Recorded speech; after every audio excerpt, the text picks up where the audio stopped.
Pierre Auguste Renoir, born February 25, 1841, died December 3, 1919. Renoir created his paintings during three periods: the Realist movement, which began in France in the 1850s, the Impressionist movement in the 1870s, and the Post-Impressionist movement around 1887. Because Renoir lived and remained active in the art world for over 60 years, he was able to experience multiple musical periods. Renoir painted during both the Romantic and the Impressionist periods in musical history. Renoir lived through some very important dates in history.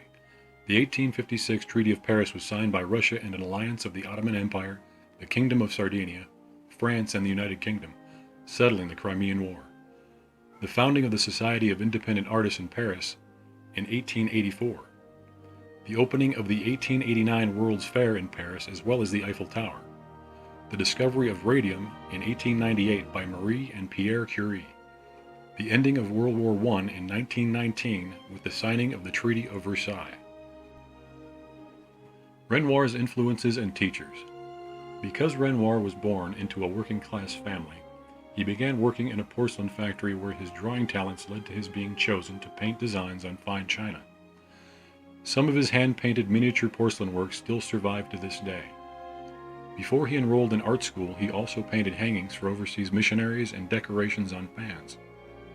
During those early years, he often visited the Louvre to study the French master painters. Without these early experiences, there is no way to know if Renoir would have become the painter we know today. Charles Gleyre, May 2, 1806 to May 5, 1874. A Swiss artist and resident of France from an early age. He taught a number of younger artists who became prominent, like Claude Monet, Auguste Renoir, Alfred Sisley, and James Whistler. Renoir studied at the studio of Paul Delaroche, which had at the time been taken over by Charles Gleyre. Some consider Gleyre to be the father of Impressionism because so many of the Impressionist painters studied at his studio. Gustave Courbet, June 10, 1819 to December 31, 1877, was a French painter who led the Realist movement in 19th century French painting. It is said that Renoir admired the realism of Courbet, and that a fine example of his influence is found in Renoir's early work, Diana, from 1867. Camille Corot, July 16, 1796 to February 22, 1875. He was a French landscape and portrait painter, as well as a printmaker in etching. A pivotal figure in landscape painting, his work references neoclassical tradition and the open-air innovations of Impressionism. Many of Corot's paintings are hung in the Louvre, and are believed to be works that Renoir studied before he began his professional career. Renoir's contemporaries. Alfred Sisley, October 30, 1839 to January 29, 1899. An Impressionist landscape painter. He was the most consistent of the Impressionists in his dedication to painting landscape in open air. He deviated into figure painting only rarely, and unlike Renoir and Pissarro, found that Impressionism fulfilled his artistic needs. Camille Pissarro, July 10, 1830 to November 13, 1903. Impressionist and Neo-Impressionist painter. In 1873, he helped establish a collective society of 15 aspiring artists, becoming the pivotal figure in holding the group together and encouraging the other members.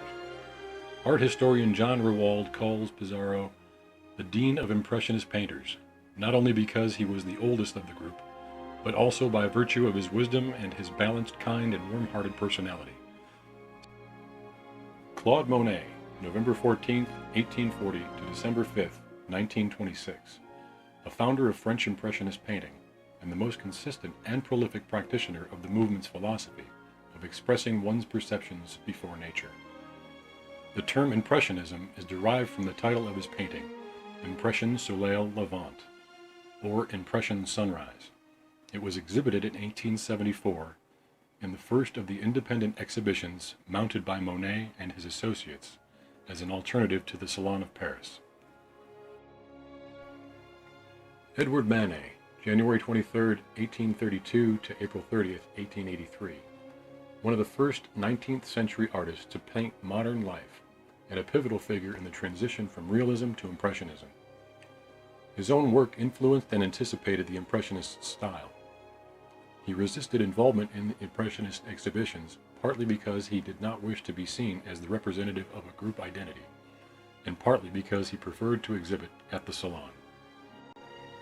Frederick Bazil, December 6, 1841 to November 28, 1870, French Impressionist painter who met Renoir at Charles Glaire's studio. Bazil was generous with his wealth and helped support the less fortunate associates by giving them space in his studio and materials to use. It is said that on several occasions that Renoir could not afford paint. I suspect that he is one of the less fortunate associates that is being referenced. Renoir's earliest works are in the realist style.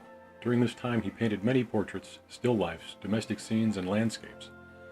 The Return of the Boating Party and the Fairies' Pond are examples of this earlier style. It is believed that Renoir used just 5 colors in his palette, and his time as a porcelain painter taught him how to combine different colors to create many more. Early in Renoir's career, he copied the old masters at the Louvre. Many of the paintings that he would have had access to were of the realist style, like those of Gustave Courbet.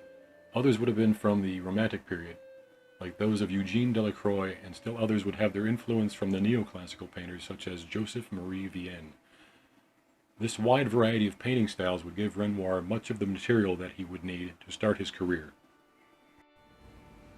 Renoir was a prolific painter. His known works are believed to number over 4,000. As a celebrator of beauty and feminine sensuality, Renoir created over 114 paintings of nudes, his most famous being Nude in the Sun. Renoir also created canvases which depicted mythological subjects, such as the Judgment of Paris. Renoir's paintings depict the way light is reflected and changed by what is around it, the way it filters through the trees, leaves, and off people and structures. The Impressionist style was an attempt to accurately and objectively record visual reality in terms of transient effects of light and color. Many of Renoir's Impressionist paintings mute the shapes and outlines of subjects, giving an ethereal tone to the work.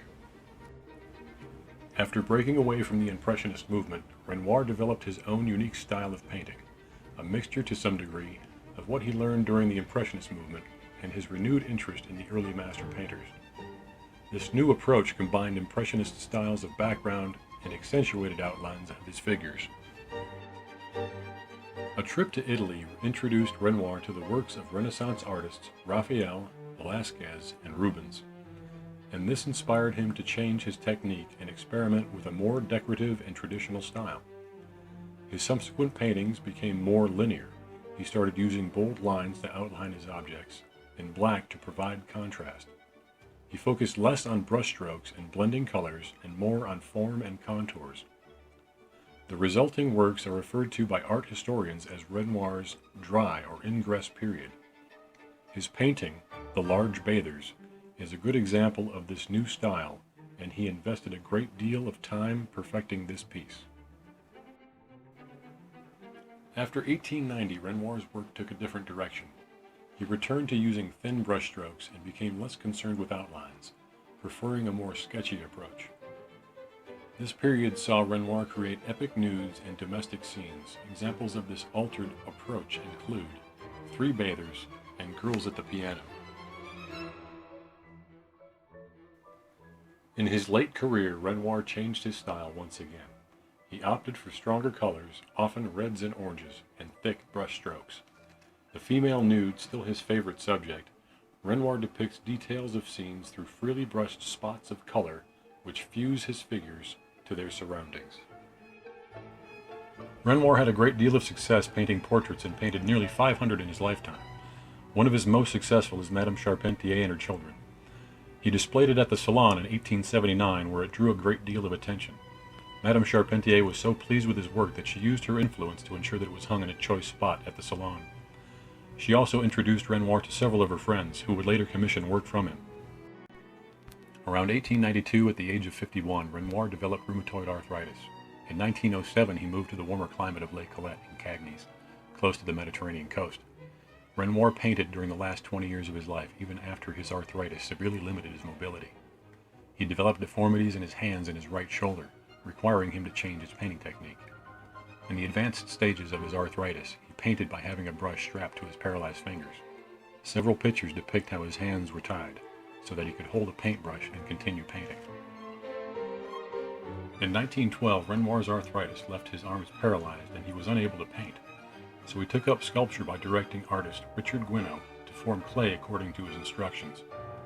Sculptures were created which were not directly formed by Renoir's hands. He created several busts of his wife Aileen in clay and in bronze, as well as other larger bronze works, including Washerwoman, Dancer with a Tambourine, and Standing Nudes. Famous works of art. Diana, Goddess of the Hunt. Diana was originally a nude study of Lise Trejo, the artist's girlfriend. Later, the study was transformed into Diana in order to produce a painting acceptable for the jury of the 1867 Salon. Unfortunately, the painting was rejected. The style of the painting shows the influence of Courbet.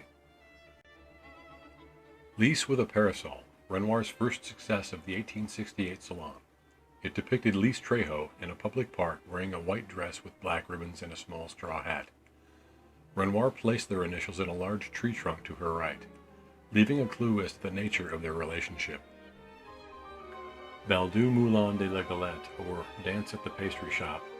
This painting is Renoir's most important work of the Impressionist era and was shown at the Impressionist exhibition in 1877. Though some of his friends appear in the picture, Renoir's main aim was to convey the vivacious and joyful atmosphere of this popular dance garden. The study of the crowd moving, bathed in natural and artificial light, is handled using vibrant, brightly colored brushstrokes. The somewhat blurred impression of the scene prompted negative reactions from the contemporary critics. Luncheon of the Boating Party is one of his best known and most popular works. The painting captures an idyllic atmosphere as Renoir's friends share food, wine, and conversation on a balcony overlooking the Seine at Maison Fournet's restaurant in Chateau. The painting also reflects the changing character of French society in the mid-19th century. The restaurant welcomed customers of many classes. They ranged from businessmen and women to seamstresses and shopgirls. This diverse group embodied a new, modern Parisian society.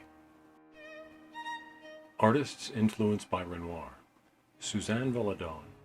While living and working in Montmartre, she was employed by Renoir as a model. She posed for him as well as many of his other fellow painters. During that time, she studied their techniques and eventually became one of the leading painters of the day. Valadon became the first woman painter admitted to the National Society of Fine Art. Hers were some of the first examples of paintings at the Salon for the man to be the object of desire. Pablo Picasso, a Spanish painter, sculptor, ceramicist, poet, and playwright, who spent most of his adult life in France.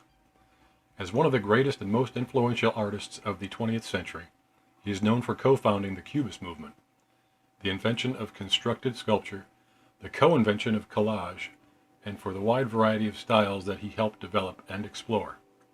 Picasso's careful attention to representational form echoes Renoir's own turn away from the pure, sometimes formless color of Impressionism, and toward the more classically outlined figures found in the works of such neoclassical painters as Ingres.